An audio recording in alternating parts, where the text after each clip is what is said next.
Bonjour à toutes et à tous et bienvenue dans cette nouvelle vidéo. Aujourd'hui, je vais vous présenter un Argenteus de Constance Flore. Bien évidemment, n'oubliez pas de vous abonner et on est parti. Donc déjà, avant de vous présenter la monnaie en elle-même, comme d'habitude, je vais vous faire un petit point historique sur l'empereur, à savoir l'empereur de cette monnaie, donc Constance Flore. Donc déjà, Constance Flore est un empereur qui a régné sous la tétrarchie. Qu'est-ce que c'est la tétrarchie? Eh bien, c'est tout simplement le moment où il y a 4 empereurs qui commandent en même temps. Vous allez le voir, c'est un petit peu compliqué, mais je vous mettrai des schémas quand il y en aura besoin. Déjà, tout commence avec un empereur et un seul empereur qui est Dioclétien. Dioclétien, tout simplement, commence à régner sur l'Empire, voilà à peu près normalement, et il se dit que ça serait quand même mieux de régner à deux. Donc il va créer ce que l'on appelle la diarchie. Donc il y a 2 empereurs, Dioclétien d'un côté et Maximien Hercule de l'autre. Et donc Dioclétien se dit que régner à 2 c'est pas mal, mais régner à 4 c'est encore mieux. Et donc chaque empereur, donc chaque co-empereur va prendre ce que l'on appelle un César. En gros, César, c'est un petit peu le bras droit de l'empereur qui, lui, a le titre d'Auguste. Et surtout, César, c'est un petit peu avant de devenir empereur. C'est un petit peu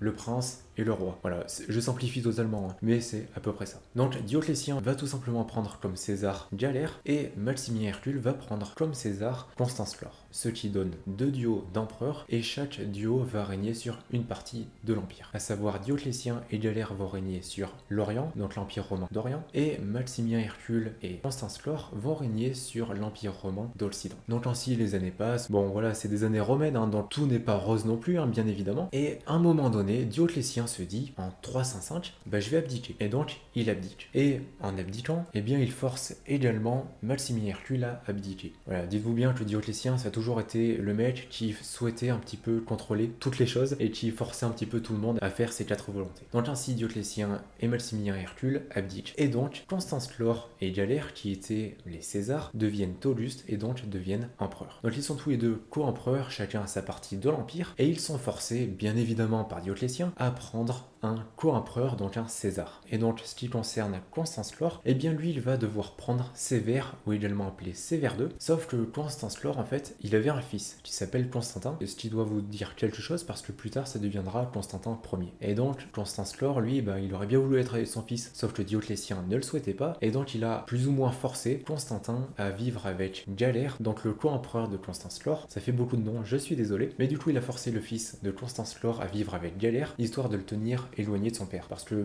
déjà géographiquement ils étaient un petit peu éloignés, parce que Constance Flore lui il est dans l'Occident, donc à l'ouest, tandis que Galère est dans l'Orient, à l'est. Donc vous voyez la distance qu'il y a, surtout qu'à l'époque il n'y avait pas les avions, donc c'est un peu plus compliqué pour se voir. Donc les mois vont passer, et principalement pendant tous ces mois, Constance Flore va surtout réfléchir à un plan pour faire revenir son fils. Et donc tout simplement il va décider de partir en campagne. Le problème qu'il met en avant pour partir en campagne, c'est qu'il a besoin de son fils, voilà, un peu comme renfort. Donc il fait la demande, tout simplement, à Galère pour avoir son fils. La demande est acceptée, et donc Constantin est autorisé à rejoindre son père pour partir en guerre. Et donc père et fils partent tous les deux en campagne, et ils vont tout simplement faire des batailles, voilà, tuer des gens en l'occurrence, être victorieux, etc.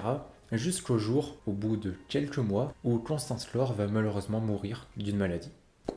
Voilà, il meurt d'une cause naturelle au bout de quelques mois, et donc il ne régna que un petit peu plus d'1 an, de 305 à 306 après Jésus-Christ. Donc Constance Flore, voilà, il n'a pas eu un règne non plus incroyable, je parle d'un règne sous le titre d'empereur, sous le titre d'Auguste. Son règne a été relativement court, et il a passé la plupart de son règne soit en campagne avec son fils, soit à chercher à comment récupérer son fils. Donc voilà pour le point historique de Constance Flore. Désolé de ne pas pouvoir en dire plus, en même temps, voilà, il n'y a pas non plus grand chose à dire sur cet empereur, comme je vous l'ai dit, il n'a pas non plus régné énormément de temps, et je tenais plus à m'intéresser à son titre d'Auguste plutôt qu'à son titre de César. Sinon, pour ceux qui veulent connaître les dates exactes et bien du règne de Constance Flore est devenu César le 1er mars 293 jusqu'au 1er mai 305, donc date à laquelle il est devenu Auguste, puis il est mort le 25 juillet 306, donc environ 1 an et 3 mois avoir pris ses fonctions d'empereur. Dernier point par rapport à Constance, il a ce surnom de Chlore, parce que oui, ce n'est pas son nom de famille, qui lui vient tout simplement de l'ère byzantine, parce qu'apparemment le surnom Chlore ne lui a pas été donné pendant l'ère de l'Empire romain. Et tout simplement Chlore signifie pâle, parce qu'apparemment Constance Flore avait un teint assez blanc, assez pâle, tout simplement, et donc ça lui a donné ce surnom. Donc voilà pour le côté historique, pour le règne de Constance Flore. Désormais, revenons-en à la monnaie, et passons bien évidemment à sa présentation. Comme je vous le disais donc dans l'intro de cette vidéo, cette monnaie romaine est un Argenteus de Constance Ier Chlore. Le type Argenteus fut créé par Dioclétien à la fin du IIIe siècle et était un petit peu des sortes de deniers du bas empire. Toutefois, ce type ne rencontra pas un grand succès, puisque beaucoup de Romains le thésaurisaient. Il fut donc rapidement enlevé de la circulation et donc arrêté. En effet, le dernier atelier à en avoir produit fut celui de Rome en 310 après Jésus-Christ. L'Argenteus ne fut donc produit que pendant une très courte période, environ une quinzaine d'années. Concernant cet exemplaire précis, il est bien évidemment constitué d'argent et mesure 18